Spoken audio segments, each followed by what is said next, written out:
Lalaglagan ko lang to mga idol ng pangasim. Masarap kung medyo may asim-asim. Yung sinigang sa sampalok.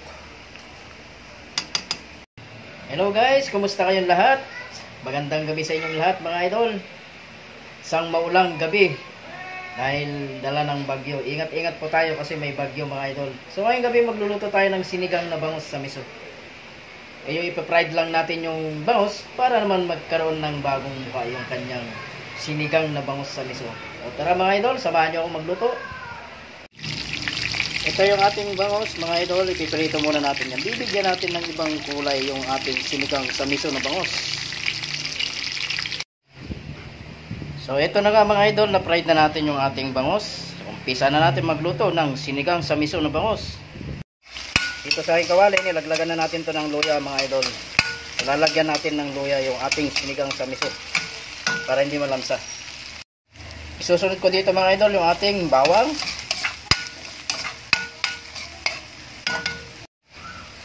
At yung ating sibuyas na pula. Laglag na rin natin yan mga idol. Isusunod natin dito yung ating miso mga idol. Kasama na natin to sa gisa. Yung miso.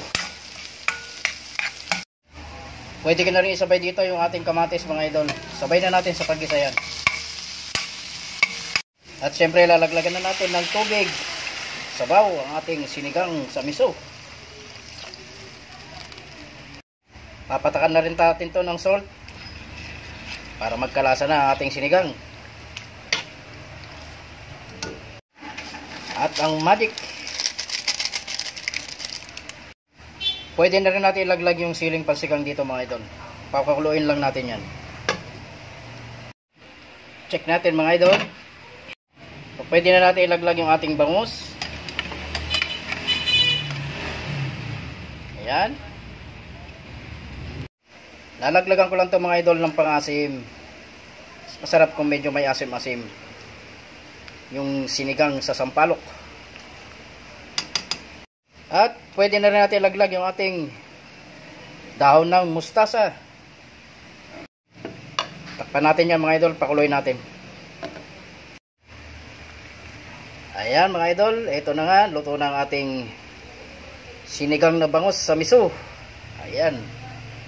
Prinito lang natin to para magkaroon naman siya ng ibang muka. So magpe-plate tayo mga idol.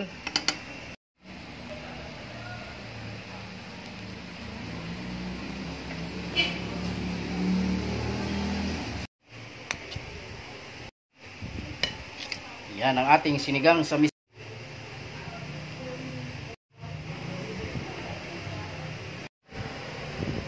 Masarap pumigop ng sabaw mga idol.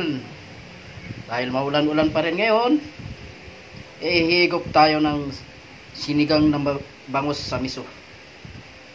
Ang sabaw. Ito na nga mga idol ang ating video for tonight. Yung sinigang na bangus sa miso.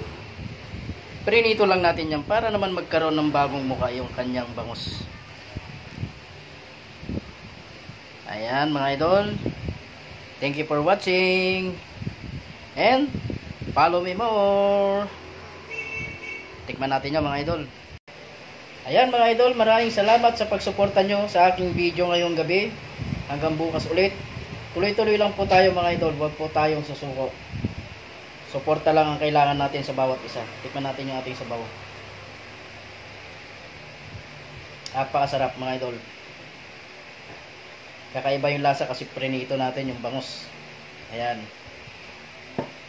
Thank you for watching guys. Follow me more. Bye bye.